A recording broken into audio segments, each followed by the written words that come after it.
बड़ी बहस छत्तीसगढ़ देख रहे हैं आप और मैं हूं आपके साथ शकुन सिंह। दुर्ग में कैनरा बैंक के विभिन्न खातों में 87 करोड़ रुपए के लेन देन होने का चौंकाने वाला खुलासा हुआ। इस ट्रांजैक्शन के बाद दुर्ग के वैशाली नगर के कैनरा बैंक मैनेजर हरकत में आए और पुलिस ने पूरे मामले की जांच शुरू की और इस मामले में दुर्ग के वैशाली नगर थाने में एफआईआर दर्ज कर ली गई। वहीं जांच में सामने आया कि 111 बैंक खातों में साइबर फ्रॉड की राशि ट्रांसफर हुई है। 87 करोड़ रुपए में से बैंक सिर्फ 22 लाख रुपए की राशि होल्ड कर पाया है, बाकी की राशि निकाली जा चुकी है। बता दें कि मामला तब उजागर हुआ जब कैनरा बैंक की आंतरिक जांच टीम ने कुछ असमन्वय लेन देन पैटर्न की पहचान की। शाखा प्रबंधक की तत्परता दिखाते हुए 22 लाख रुपए की राशि फ्रीज कर दी, लेकिन बाकी राशि खातों से पहले ही निकाली जा चुकी है। इससे बैंक को भी भारी वित्तीय नुकसान हुआ। 19 अप्रैल 2025 को कैनरा बैंक वैशाली नगर शाखा के मैनेजर परमाल सिंह सिंगोदिया ने थाने में लिखित आवेदन देकर बताया कि उनकी शाखा में से 111 ऐसे बैंक खाते सामने आए जिनमें से लगातार साइबर फ्रॉड और अन्य धोखाधड़ी के जरिए प्राप्त धनराशि ट्रांसफर की गई। फिलहाल बैंक जांच में यह भी सामने आया कि खाता धारकों को यह जानकारी थी कि उनके खातों में से रकम आ रही है और वो धोखाधड़ी और साइबर क्राइम से अर्जित की गई है। इसके बावजूद खाता धारकों ने रकम निकालकर आपराधिक षड्यंत्र को अंजाम दिया। वहीं मैनेजर की शिकायत पर दुर्ग पुलिस ने अकाउंट्स होल्डर के खिलाफ कई धाराओं में मुकदमा दर्ज कर लिया है। अब इस मामले में जल्द बड़े पैमाने पर गिरफ्तारी होने की संभावना है। अब यह सवाल उठता है कि 87 करोड़ की इतनी बड़ी रकम का मामला कहीं महादेव सट्टा ऐप से जुड़ा हुआ तो नहीं है। इसी पर करेंगे आज चर्चा, लेकिन पहले आपको तमाम बयान इस मुद्दे से जुड़े हुए सुनवाते हैं। वैशाली नगर थाना में 111 म्यूल अकाउंट को लेकर के एफआईआर दर्ज की गई है, जिसमें 87 करोड़ रुपए का ट्रांजैक्शन हुआ है और 22 लाख रुपए लगभग होल्ड हुए हैं। मैनेजर ने आकर रिपोर्ट दर्ज कराया था कि ये ऐसे अकाउंट हैं जिसके होल्डर कोई और हैं और ट्रांजैक्शन कोई और कर रहा है। इस तरह की शंका होने पर शिकायत जांच पर से एफआईआर दर्ज किया गया है। विवेचना जारी है, इसमें और भी अग्रिम कार्रवाई की जाएगी।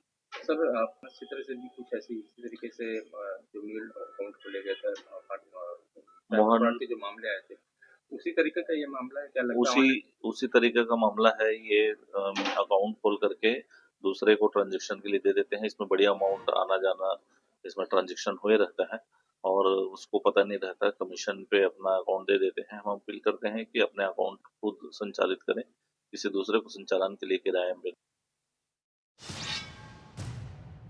और आज इसी मुद्दे पर करेंगे चर्चा और उसके लिए हमारे साथ कुछ मेहमान जुड़ चुके हैं। सबसे पहले मैं आपका परिचय करवा देती हूं। हमारे साथ बीजेपी प्रवक्ता निशिकांत पांडे जुड़ चुके हैं, बहुत स्वागत है सर आपका। वहीं हमारे साथ कांग्रेस प्रवक्ता अनिल सिंह चौहान भी जुड़ गए हैं, सर आपका भी बहुत स्वागत है। वहीं साइबर एक्सपर्ट मोहित साहू भी हमारे साथ जुड़ चुके हैं, मोहित जी आपका भी बहुत स्वागत है।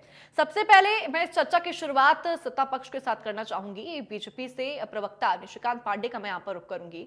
निशिकांत जी, दुर्ग सबसे पहले महादेव ऐप सिंडिकेट का गढ़ माना जाता है और जो ये पूरा मामला सामने आया 87 करोड़ का, कहा ही जा रहा है कि महादेव ऐप से जुड़ा हुआ हो सकता है। सगुन जी, आपको, अनिल सिंह जी को और मोहित जी को समझा जो बिल्कुल आपने ठीक कहा। ये दुर्ग और भिलाई की चर्चा अगर पिछले 5 वर्षों में किसी कारण से हुई तो वो कारण था महादेव सट्टा ऐप। अब ये संयोग है कि प्रयोग है कि इतनी बड़ी राशि 111 अकाउंट में ट्रांसफर की जाती है और विदाउट डिले वो पैसा दूसरी जगह ट्रांसफर हो जाता है। विषय ये है कि वास्तव में दुर्ग और भिलाई के क्षेत्रों में ये सिंडिकेट बहुत तेजी से काम किया, क्योंकि पूर्व मुख्यमंत्री वहां से आते थे, क्योंकि वहां एक महापावर भी हुआ करते थे जो बाद में विधायक बने। तो बहुत बड़े सिंडिकेट का रैकेट का भंडाफोड़ तो हुआ था। एक जो टीआई भी सस्पेंड हुआ था और वो जो उसने जो बात कबूली थी कि बड़े बड़े अफसर कि यहाँ इसका कमीशन बड़े स्टेक में जाता है और किसके माध्यम से जाता है, सारे मनी ट्रेल को उन्होंने बताया था। तो उस पर जांच चल रही है और कई लोग गिरफ्तारी में भी हैं। और आपने देखा होगा दुबई से भी एक वीडियो आया था कि कैसे कैसे कौन कौन क्या क्या कर रहा था। तो बड़ा लंबा फहरिस्त है इस पे, लेकिन ये जांच का विषय है। सरकार हमारी है प्रदेश में और केनरा बैंक ने जो जानकारी दी है और जो स्थानीय पुलिस वहां विवेचना कर रही है, तो इंतजार करना चाहिए। क्योंकि ये अकाउंट में जो पैसे आए हैं, जरूर ये बेनामी अकाउंट होंगे, ये मैं मान सकता हूँ कि उस अकाउंट होल्डर का उसका कमीशन के अलावा कुछ लेना देना नहीं होगा, लेकिन ये जरूर पता चलेगा कि उस सिंडिकेट को रन कौन कर रहा था। तो बहुत बड़ा महत्वपूर्ण कड़ी हो सकता है कि हमारे मतलब जांच एजेंसियों को और पुलिस को मिले, जिससे ये कड़ी और आगे जाके जुड़ सके, तो उस पर सख्ती से कार्रवाई की जाएगी। ये गलती शायद उन्होंने ओवर कॉन्फिडेंस से कर लिया या और कोई कारण रहा होगा, लेकिन ये गलती उनको मतलब वहां तक पहुंचाने के लिए पर्याप्त है जहां पे उनका वास्तविक स्थान है। जी सगुन जी। ठीक है। मैं यहाँ पर अब अनिल जी का रुख करूंगी। अनिल जी, अभी तक जो जांच सामने आ रही है और बस अंदेशा अभी फिलहाल जताया जा रहा है कि ये जो पूरा मामला है वो महादेव सट्टा ऐप से जुड़ा हुआ है। आप इस ऐप से बखूबी परिचित होंगे, क्या ये पूरा मामला है महादेव सट्टा ऐप का? आप इसको लेकर क्या कहेंगे अगर इसका जो कनेक्शन है वो महादेव सट्टा ऐप से मिल जाएगा तो? सबिन जी, आपको, हमारे साथी विद्वान प्रवक्ता निशिकांत पांडे जी को और इंडिया न्यूज के विद्वान दर्शकों को मेरा नमस्कार। देखिए सगुन जी, बहुत महत्वपूर्ण बात यह है कि ये पहला मामला नहीं है जी। जब से आप देख लीजिए कि इस तरह के साइबर अपराधों में किस तरह बढ़ोतरी हुई है पिछले 8-10 सालों में। मेहुल चौकसी, नीरव मोदी जैसे कई लोग हैं जिन्होंने बैंकों का पैसा खाया और फॉरेन चले गए। ना हमारी ईडी समझ पाई, ना हमारी आईटी समझ पाई, ना हमारी गुप्तचर एजेंसियां समझ पाई। और कौन लोग थे जो इनको भगाने में सफल रहे और क्यों आज तक इनका प्रत्यर्पण नहीं हो पाया। महादेव ऐप, फॉर्चून गेमिंग, ऐसी कई गेमिंग कंपनियां हैं।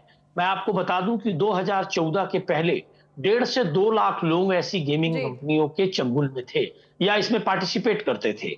अभी यह आंकड़ा 30 से 40 करोड़ तक पहुंच गया है। ये 2014 के बाद कौन सा चमत्कार हुआ। दूसरी बात, फॉर्चून गेमिंग ने जो अभी तक हम लोगों ने देखा है, एक लगभग आंकड़ा मेरे पास जो है 600 करोड़ रुपए का ऑफिशियल चंदा भारतीय जनता पार्टी को दिया है। महादेव ऐप, जिसके नाम से भारतीय जनता पार्टी लगातार राजनीति करती रही, वो महादेव ऐप आज भी संचालित है। क्या फॉर्चून गेमिंग ने इसको स्पॉन्सर्ड किया महादेव ऐप को, या दुबई में बैठे इसके जो सरगना है वो भाजपा के पक्ष में और विपक्ष के विरोध में स्टेटमेंट देकर इसको संचालित कर रहे हैं? क्या भाजपा इसको प्रायोजित संरक्षण दे रही है? ये सब बहुत सोचने की बात है। और आज भी 1.5 साल की यहां सरकार है और 11 वर्षों की केंद्र में सरकार है भारतीय जनता पार्टी की, उसके बाद भी बैंकों का पैसा निकल रहा है। सरफेसी एक्ट जैसे कठोर प्रावधान होने के बाद भी बैंकों को लगातार घाटा हो रहा है। भारतीय मुद्रा का अवमूल्यन हो रहा है। और तकुन जी, जो मुद्रा का अवमूल्यन है और जो देश की स्थिति है किसी भी देश की, वो गोल्ड की कीमत से अंदाजा लगाई जा सकती है। 2014 से पहले आप गोल्ड की कीमत का अंदाजा लगा लीजिए और आज हिंदुस्तान में गोल्ड प्रति 10 ग्राम किस रेट पर है इसका अंदाजा लगा लीजिए। देश की अर्थव्यवस्था किस हाल में है इससे पता चल जाएगा। 2-4 जो प्रधानमंत्री जी के मित्र हैं, उनकी तिजोरी भरने के अलावा देश का लगातार खस्ता हाल हो रहा है। गरीब और गरीब हो रहा है, अमीर और अमीर हो रहा है। लगातार देश का पैसा किन लोगों के पास जा रहा है, कैसे सार्वजनिक उपक्रम बेचे जा रहे हैं, ये सारी कड़ियां आपको इस बैंक घोटाले से सनय सनय जोड़ने पे समझ में आएगी। और इंडिया न्यूज के विद्वान दर्शक भी इन चीजों को समझेंगे जब वो पिछले 10 वर्षों का मूल्यांकन करेंगे कि कैसे चीटिंग लगातार चल रही है, कैसे लगातार केंद्र की इतनी बड़ी बड़ी एजेंसियों के बाद भी लगातार लोगों को ठगी का शिकार बनाया जा रहा है, लगातार कई प्रकार की गेमिंग कंपनियों में उलझाया जा रहा है और सरकार उनको लाइसेंस भी दे रही है कई लोगों को, और इन गेमिंग को प्रोवोक भी कर रही है। चैनलों में बकायदा विज्ञापन भी आता है इसका। और भारतीय जनता पार्टी लगातार चंदा वसूली हो रही है, जिसमें कांग्रेस के बड़े बड़े नेताओं का नाम शामिल है, वो आपको भी पता है। जब ऐसे मुद्दों पर बात होती है, सगुन जी मेरी आपत्ति है, मेरी आपत्ति है, एक मिनट, मेरी बीजेपी के तमाम यहाँ पर कमेंट पर मेरी एक आपत्ति है। सगुन जी मुझे सुन तो लीजिए, नहीं देता यहाँ पर। सगुन जी मेरी आपत्ति सुन लीजिए। आपने कहा कि महादेव ऐप में कांग्रेस नेताओं का नाम शामिल है। ये कहना, आप इंडिया न्यूज की विद्वान पत्रकार हैं, ये कहना न्यायालय में अभी तक कोई चार्जशीट किसी कांग्रेस नेता के खिलाफ नहीं है। ठीक है अनिल जी, मैं मान रही हूं नहीं, न्यायालय में किसी भी कांग्रेस नेता का नाम आज भी नहीं है, ना साबित हुआ है। इसलिए मैं निवेदन करूंगा आपसे कि आप ऐसा नहीं कह सकती। दूसरी बात, अगर महादेव ऐप आज तक चल रहा है, आज भी आप अपने मोबाइल से लॉगिन करके चला सकते हैं, तो कहीं ना कहीं केंद्र सरकार की संलिप्तता, उसकी भूमिका और महादेव ऐप के नाम पर राजनीति स्पष्ट है। दूसरी बात, महादेव ऐप और फॉर्चून गेमिंग और दूसरी गेमिंग कंपनियों को आप अलग अलग नहीं कर सकते। सब इसी तरह का सट्टा खेल रहे हैं और सबसे भारतीय जनता पार्टी को हजारों करोड़ का चंदा मिला है। वो कौन सा गेम है, ये जनता के सामने आया है इलेक्टोरल बॉन्ड के खुलासे से। तो मेरा निवेदन है शकुन जी कि इन सारी चीजों को आप अलग से नहीं परिभाषित कर सकते। ये सारी चीजों का रिलेवेंट है गहरा रिलेवेंट है और स्पष्ट रिलेवेंट है, इसलिए सारी बातों को जोड़कर बात करना बहुत जरूरी होता है। जी। अभी यहाँ पर बात तो 87 करोड़ की रकम की हो रही थी, तो आप इलेक्टोरल बॉन्ड का मुद्दा भी यहाँ पर लेकर आए। ठीक है, मैं एक बार निशिकांत जी का रुख करूंगी। मोहित जी, मैं आपके पास भी आऊंगी। सबसे पहले मैं निशिकांत जी के पास भी एक बार जाना चाहूंगी। निशिकांत जी, जब भी सवाल किए जाते हैं तो बीजेपी का नाम हर मुद्दे में जोड़ दिया जाता है, किसी ना किसी चीज को लेकर यहाँ पर मुद्दा उठा दिया जाता है। इलेक्टोरल बॉन्ड का मुद्दा भी उन्होंने उठा दिया है। नहीं, कमजोर लोग ऐसा हमेशा करते हैं। कमजोर लोग ना हमेशा एक राह ढूंढते हैं कि इस कारण से ऐसा हुआ होगा। अब इन्होंने कहा माल्या, मेहुल चोकसी, ललित मोदी। जी। माल्या का 9,000 करोड़ रुपए का लोन था। इनको बताने का आप कष्ट करेंगे, 14,000 करोड़ से ज्यादा का रिकवरी किया गया। विषय ये नहीं है। देखिए, इनको लोन कैसे दिया गया था, एक फोन करके बताया जाता था पीएमओ से कि फलाना को लोन दे देना। दूसरा, इन्होंने कहा इलेक्ट्रोल बॉन्ड। पारदर्शिता से इतना दिक्कत क्या है, मुझे तो नहीं समझ में आता कि पारदर्शी स्वरूप से अगर आपको ही मिल रहा है, हमको ही मिल रहा, तो आपको किस भय से दे रहे थे कोई चंदा? आप तो न 3 महीने 13 में, तो आपको चंदा क्यों दिया जाता? विषय यह है कि इनको जानबूझ के लिंक से हट के चर्चा करने की आदत है। इनका कोई भी डिबेट उठा लीजिए पिछले 5 साल से, तो बिना अंडानी के, बिना अंबानी के, बिना चुनाव आयोग के, न्यायालय के, मोदी सरकार के कोई विषय हो ही नहीं सकता। नेशनल हेराल्ड में मालकिन और उनका पुत्र बेल पे है, अभी समन किया जा रहा है। लेकिन महत्वपूर्ण विषय पे आता हूं। देखिए, जो 87 करोड़ का मामला है, ये क्या संयोग है या प्रयोग है कि पूर्व मुख्यमंत्री भिलाई और दुर्ग से आते हैं? ये संयोग है या प्रयोग है कि मतलब विनोद वर्मा के अंडर में ये सारी चीजें संचालित हो रही थी, जो जैसा कि उसने चंद्रकांत वर्मा ने बताया था? ये संयोग है या प्रयोग है कि भिलाई और दुर्ग के ही बैंक अकाउंट में पैसे आ रहे हैं? ये संयोग है या प्रयोग है कि जो इसके किंग मेकर थे वो भिलाई और दुर्ग से आते थे? बहुत सारा विषय ऐसा है कि इसको आप प्रयोग या संयोग जैसा भी माने, लेकिन खुल के तो चीजें समक्ष आ रही हैं कि बिना किंग मेकर के, बिना भूपेश दाऊ जी के संरक्षण के ये सारी चीजें संभव नहीं थी। अभी अभी सीबीआई ने छापा भी मारा है, बहुत सारी चीजें निकल के बाहर आ रही हैं। तो देखना यह है कि कांग्रेस पार्टी कब तक दोषारोपण करके राजनीति करती है। हमने प्रदेश की जनता से वादा किया था कि भ्रष्टाचार पे जीरो टॉलरेंस की नीति पे काम करेंगे, उस पे अक्षरशः काम कर रहे हैं। और जितने भी इन्होंने सिंडिकेट खोले थे, ये तो बहुत दूर की बात होगी, माल्या और मेहुल चोकसी, ये बताइए 25 रुपए टन ये मामला आपके सीएम सचिवालय में कैसे चल रहा होगा? बिना सीएम के जानकारी के चल रहा था। ये डीएमएफ की बात तो आपके मतलब मोहन मरकाम ने उठाया था, पीसीसी चीफ थे उस समय। ये अपना मतलब भ्रष्टाचार कोयला की बात जो उठाए थे वो जयसिंह अग्रवाल ने उठाया था, वो भी कांग्रेस के हैं। तो ये सारे विषय आपके पार्टी के लोगों ने उठाया, आपने कार्रवाई नहीं की। और एक महत्वपूर्ण विषय इसमें जो मैं जोड़ना चाहता हूँ कि लगातार इन लोग आरोप लगाते हैं भारतीय जनता पार्टी या सीबीआई या जांच एजेंसी बायस है। 351 करोड़ रुपए अदना सा राज्यसभा सांसद के यहाँ मिलता है। अदना सा राज्यसभा सांसद, यहाँ इतनी बेनामी संपत्ति अटैच की गई है। आईएएस के घर से सोना निकला है। क्या मतलब अनिल सिंह चौहान जी ये भी कहते हैं कि जो सीबीआई या ईडी है वो ये सारी चीजें पहले प्लांट करती है आपके नेताओं के घर और अधिकारियों के घर। तीसरा महत्वपूर्ण विषय, जिस कोयला के मामले में आबकारी का लाभकारी मंत्री जेल में है, उसने स्टेटमेंट दिया। स्टेटमेंट क्या था, मैं कोट कर रहा हूं कि मैं अनपढ़ था, अधिकारी हमसे हस्ताक्षर कराते गए। अधिकारी कौन था? अनिल टूटेजा, वो भी जेल में। व्यापारी कौन था? अनवर ढेबर, वो भी जेल में। और कर्मचारी कौन था? अरुणेश त्रिपाठी, वो भी जेल में। तो ये जितने बांगर बिले हैं जेल में, उसके बाद उनको संरक्षित और पोषित करने का काम अगर अनिल सिंह चौहान करते हैं, तो प्रदेश की जनता ने लोकसभा, विधानसभा, नगर निगम, पंचायत सभी चुनाव में इनको परिणाम दे दिया। फिर भी इनको समझ में नहीं आता, अभी भी भ्रष्टाचारियों को संरक्षित और पोषित करने में लगे। जी ठीक है निशिकांत जी। मोहित जी, मैं आपका यहाँ पर रुक करूंगी। आखिरकार इस पूरे मामले को अगर समझा जाए तो ये जो रकम ट्रांसफर का पूरा खेल है वो कैसे चलता होगा और किस तरीके से जो लड़कियां हैं उनको इसमें फंसाया जाता होगा?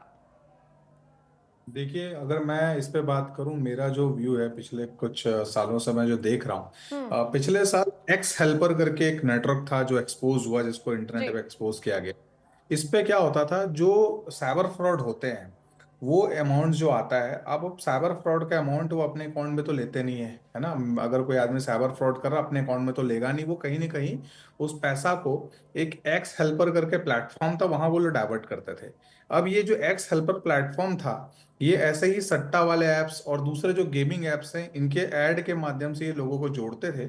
और इसको मनी म्यूल बोलते हैं हम। ये जो लोग हैं जो इसमें फंसे हुए हैं, जो अकाउंट्स धारक के जिनके खिलाफ शिकायत की गई है, ये मनी म्यूल अकाउंट्स हैं। तो ऐसे अकाउंट्स में इनको लोग प्रलोभन दिया जाता था कि आपके अकाउंट में हम कुछ पैसे डालेंगे और आपको उसको दूसरे में ट्रांजिट करना है, या फिर उनको पिक बचरिंग बोलते हैं हम इंटरनेट पे, मतलब उनको प्रलोभन देते थे कि कुछ पैसे आपको भी लगाने, हम आपको बढ़ा के उसमें देंगे। तो जी अलग अलग ऐसे स्कैम्स को वहां पे ला करके, और एक ऐप था एक्स हेल्पर, ऐसे बहुत सारे ऐप्स चल रहे हैं जो इन पैसे को मैनेज करता है, मनी लॉन्ड्रिंग करता है, और कहीं ना कहीं ये पैसे उनके अकाउंट्स के थ्रू दूसरे जगह पे ट्रांसफर किए जाते हैं या कैश आउट किए जाते हैं। ठीक है, और इस तरीके से ये पैसा यहां से बाहर भेजा जा रहा है। जो एक्स हेल्पर था उसका पूरा पैसा चाइना जा रहा था। तो कहीं ना कहीं आप अगर ये देखेंगे कि जो मनी लॉन्ड्रिंग हो रही है और इस बड़े लेवल पे स्कैम जो चल रहा है, इसका पैसा इंडिया में तो नहीं रुक रहा है, इसका पैसा जा रहा है बाहर। ये कहीं ना कहीं दूसरे कंट्री के भी जा रहा है। आप एक्स हेल्पर के बारे में इंटरनेट पे देखेंगे, बड़ी बड़ी संस्थाओं ने उसको एक्सपोज किया कि कैसे इंडिया में उसने इतना बड़ा स्कैम किया। तो आप अगर मेरे नजर से समझेंगे तो मुझे लगता है कि ये जो मनी मूल अकाउंट्स है, और अब मैं सिर्फ दुर्ग की बात नहीं कर रहा हूँ, रायपुर में पिछले महीने 27 मार्च की न्यूज आप देखिए, यहाँ पे 110 बिलासपुर मनी में मूल भी अकाउंट्स। म्यूल अकाउंट का एक मामला पीछे सामने आया था, बिलासपुर हो रायपुर 100 हो। से ऊपर म्यूल अकाउंट रायपुर में हुए हैं, 1.5 करोड़ रुपए उन्होंने फ्रीज किया पुलिस ने। तो यहाँ तो 89 करोड़ में सिर्फ 22 लाख रुपए इन्होंने फ्रीज कर पाए हैं। तो मनी म्यूल अकाउंट्स पे कहीं ना कहीं एक चीज अच्छी हो रही है कि सरकार की पकड़ बन रही है, अब अकाउंट्स ट्रेस हो रहे हैं। इसके लिए जो सरकार की, गवर्नमेंट की जो योजना है, उसमें मैंने ये चीज देखी कि मनी जी म्यूल अकाउंट्स पे पकड़ काफी ज्यादा तेज हुई है। पहले नो डाउट पकड़ नहीं थी, सिस्टम्स नहीं बने थे, डिजिटलाइजेशन बढ़ा, फायदा कहीं ना कहीं लोगों को मिला, और फायदा कहीं ना कहीं फ्रॉड करने वालों को भी मिला कि जब पेमेंट फास्ट हुआ तो उन्होंने उसका भी फायदा उठाया। मनी म्यूल अकाउंट में यही हो रहा है कि यूपीआई वो कंट्रोल पे लेते हैं और तुरंत ट्रांसफर हो रहा है। तो देखिए, कोई भी टेक्नोलॉजी का जितना फायदा किसी को हो सकता है, उसके अच्छे या बुरे परिणाम दोनों होते हैं। यहाँ पे यही चीज हुई है, और मुझे लगता है इसका बुरा फायदा कौन ले रहा है वो पार्टी वाले बताएंगे वो दोनों पार्टी की बात है। जी लेकिन मेरा कहना है कि ये पैसा बाहर जा रहा है, और ये मनी लॉन्ड्रिंग का एक रास्ता बना हुआ है लोगों के लिए। सरकार कदम उठा रही है, मनी म्यूल अकाउंट ट्रेस हो रहा है। नहीं ट्रेस होता तो हो सकता है ये फ्रॉड आज से 10 साल बाद पता चलता, बट अब ये फ्रॉड हर महीने पता ठीक तो है। हर दिन आपको पता चल रहा है। तो ये मेरा एक व्यू है इस पे। ठीक है मोहित जी, अब मैं यहाँ पर अनिल जी का रुख करूंगी। आपने मोहित जी की बात सुनी अनिल जी, उन्होंने कहा कि इसको ट्रेस किया जा रहा है, यानी कि कार्रवाई हो रही है। आप भी क्या मानते हैं इस मामले में कार्रवाई होनी चाहिए आगे? और शकुन जी, एक बहुत महत्वपूर्ण बात जो हमको, आपको, सबको, मोहित जी की समझनी चाहिए कि पैसा विदेश जा रहा है। देखिए, जब इस ईडी नामक संस्था को स्थापित किया गया, उसका मुख्य काम था धन शोधन पर कार्रवाई करना। जो पैसा फॉरेन से आ रहा है, जा रहा है, उस पर नियंत्रण करना। ईडी में जो संशोधन हुआ, पीएमएलए एक्ट 145 वगैरह मोदी जी ने सुनियोजित ढंग से जोड़ा, उसके बाद ईडी कर क्या रही है? अगर पैसा विदेश जा रहा है और हमारी ईडी इस पर कोई कार्रवाई नहीं कर पा रही है, सिवाय कांग्रेस ही नहीं, विपक्ष के कोई 3 नेता ऐसे नहीं बचते जो मोदी सरकार पर प्रहार करे और ईडी के प्रकोप से बच जाए। महाराष्ट्र में 1,80,000 रुपए की रजिस्ट्री चोरी के लिए एक बड़े नेता को 10 महीने जेल में रखा जाता है। 10 महीने 1,80,000 के लिए कई सैकड़ों करोड़, हजारों करोड़ ऐसी गेमिंग कंपनियां फॉरेन भेज रही हैं। और देखिए, जो पारदर्शिता की बात कर रहे थे निशिकांत जी, कितनी बार माननीय सर्वोच्च न्यायालय को, एसबीआई को फटकार लगानी पड़ी, तब जाके इलेक्टोरल बॉन्ड का खुलासा हुआ। और इलेक्टोरल बॉन्ड के खुलासे से स्पष्ट हुआ कि फॉर्चून गेमिंग सहित कितनी कंपनियां हैं जो ये पैसा ले जा रही हैं। बिल्कुल सिंपल और क्रिस्प सवाल मैं आपसे करूंगी, क्या आप मानते हैं इस मामले में आगे कार्रवाई हो, और जो भी कार्रवाई रुख लेगी आप उसमें साथ होंगे? देखिए शकुन जी, पारदर्शिता से कोई कार्रवाई हो तो क्यों विपक्ष साथ नहीं होगा? पूरे देश की जनता होगी, तैयार रहेगी और साथ देगी। और शकुन जी, मेरा निवेदन है आपसे कि मेरी बात मुझे रखने दीजिए। मैं बहुत टेक्निकल बात रख रहा हूं। मोहित जी असहमत हो तो मुझे बता दीजिए। सवाल होगा यहाँ पर। बिल्कुल, आप छोटा सा नहीं, बड़ा सा सवाल पूछिए। मैं सिर्फ इतना कहना चाहता हूं शकुन जी, पूरा देश और इंडिया न्यूज के दर्शक भी जानते हैं कि इलेक्टोरल बॉन्ड का खुलासा माननीय सर्वोच्च न्यायालय ने कितनी कठिनाई से कराया। उन्होंने यहां तक कहा कि क्या हमें अब एसबीआई को ऑपरेट करना पड़ेगा, तब जाके इलेक्टोरल बॉन्ड का खुलासा हुआ। कौन सा दबाव था एसबीआई पर? और इलेक्टोरल बॉन्ड में ऐसी ही गेमिंग कंपनियां जिन्होंने फॉरेन पैसा भेजा है, इसी तरह के डमी अकाउंट खोलकर। और मैं आपको और स्पष्ट कर दूं, ये दुर्ग में अकेला मामला नहीं बन रहा है जिसको निशिकांत पांडे जी कह रहे हैं ना, दुर्ग के पूर्व मुख्यमंत्री हैं। उत्तर प्रदेश में ऐसे 10 मामले कम से कम दर्ज हैं। महाराष्ट्र में ऐसे कम से कम 12 मामले दर्ज हैं। निशिकांत जी, आंखें खोलिए। और 400-500 करोड़ के मामले हैं। मैं उत्तर प्रदेश में प्रयागराज, कानपुर, लखनऊ जैसे शहरों में 100-100, 200-200 करोड़ के ऐसे मामले देखे। अनिल जी, मैंने आपसे ये खेल पूरा गेमिंग कंपनियां खेल रही हैं। समय की कमी भी है अनिल जी। मेरे पास समय की कमी भी है। शगुन जी, मैंने आप आपसे अगर सीधा सवाल यहाँ चाहेंगी पर कि मैं किया है। आपके हिसाब से बोलूं तो नहीं होगा, नहीं, लेकिन अनिल मैंने जी, देखिए, विषय पर समय की आपको भी तो स्पष्ट कमी है ना मेरे जानकारी दी। पास। मैंने और इस आपके तरह की कार्रवाई में कांग्रेस हमेशा साथ है। 140 रुपए प्रति टन कोयले की वसूली चालू है भाजपा की। आबकारी मंत्री को ये जेल में डालते हैं, और जो आबकारी ठेकेदार होलोग्राम लगा रहे थे ठीक अपनी है। डिस्टिलरी में, शराब माफियाओं से पैसा लेकर भाजपा मौन बैठ गई है। कोर्ट को कहना पड़ा कि उन डिस्टिलरीज पर ठीक है, एफआईआर अगर करिए। पारदर्शिता से अनिल जी इस दर्ज पूरे हुई। मामले में जो निशिकांत आप जी कह इससे रहे हैं, जो इनकार आप नहीं कर डिमांड कर सकते, रहे हैं, और आज भी वो बाहर घूम रहे हैं। ठीक है, जिनके पारदर्शिता से यहाँ अगर इस बकायदा मामले की होलोग्राम कार्रवाई लगाए होती गए। है तो क्या कांग्रेस पार्टी इस पूरे कार्रवाई में साथ होगी? निश्चित रूप से साथ होगी। ठीक है। हम तो पारदर्शिता और कानून की निष्पक्षता में हमेशा ठीक है, साथ अनिल हैं, जी। लेकिन निशिकांत जी, भाजपा एक से होगा फाइनल कहां? छोटा सा कमेंट ये मैं तो आपसे कानून लूंगी। को हथियार पारदर्शिता बनाकर के विपक्ष साथ पर इस्तेमाल कार्रवाई करते की हैं। मांग यहाँ पर अनिल जी कर रहे हैं। खैर, वो बात अलग है कि जब भी कार्रवाई होती है तो दिल मिलाती सबसे पहले कांग्रेस पार्टी है। निशिकांत जी, फाइनल कमेंट हाँ, आपका शकुन जी, छोटा सा, आप बहुत समय की पूर्वाग्रह से कमी है हमारे ग्रसित पास हैं। यहाँ पर। भारतीय जनता पार्टी की आलोचना होने पर आपको थोड़ी सी तकलीफ हो रही है। नहीं अनिल जी, आप अनिल मेरे जी, ऊपर वो इस तरह के मैं सवाल मीडिया खड़े की मत बात कीजिए। से- दोनों को मैंने यहाँ पर, मोहित जी को भी मैंने आदत है। उनका समय दिया है। आदत है। आप मुझ पर इस तरह के भाजपा सवाल की भी खड़े थोड़ी नहीं कर आलोचना सकते करिए हैं। तो अच्छा नहीं, लगेगा। एक अनिल पत्रकार जी, को सभी दलों की आलोचना करनी चाहिए। बिल्कुल भी नहीं। और खासकर आलोचना जब मैं मैंने यहाँ पर तथ्य दोनों प्रस्तुत पार्टी किए की हों। कर रही हूँ। आलोचना यहाँ पर दोनों पार्टी की हो रही है। मुझे सवाल खुशी मैं दोनों होगी। पार्टी से यहाँ पर मुझे कर रही खुशी हूँ। होगी कि अगर तथ्यों और तर्कों को आप स्वीकार करें तो मुझे खुशी होगी। ठीक है। दूसरी बात, मैंने नहीं, स्पष्ट नहीं, आप मेरे साबित ऊपर कर इस दिया तरह अभी के आबकारी सवाल नहीं घोटाले खड़े की कर बात सकते, हुई क्योंकि तो। यहाँ पर मैं बिल्कुल पारदर्शिता के साथ और इक्वालिटी के नहीं, मैं साथ आप पर दोनों से कोई सवाल सवाल कर नहीं रही खड़े हूँ। कर रहा हूं। ठीक मैंने है, अपना निशिकांत निवेदन किया है। निशिकांत जी, आपका मैंने बहुत शकुन जी स्वागत अपना है हमारे निवेदन- साथ इस चर्चा में बने रहने के लिए। अनिल जी, आपका भी बहुत स्वागत है, और मोहित जी, आपका भी बहुत स्वागत है। तो देखिए, आज बड़ी बहस में हमने चर्चा की कि कैसे 87 करोड़ का जो पूरा मुद्दा था वो फिलहाल पूरे प्रदेश में उठता हुआ नजर आ रहा है। और सवाल सबसे बड़ा ये कि क्या ये महादेव सट्टा ऐप से जुड़ा हुआ है मामला। फिलहाल बड़ी बहस में मेरे साथ बस इतना ही। आप बने रहिए इंडिया न्यूज मध्य प्रदेश छत्तीसगढ़ के साथ। नमस्कार।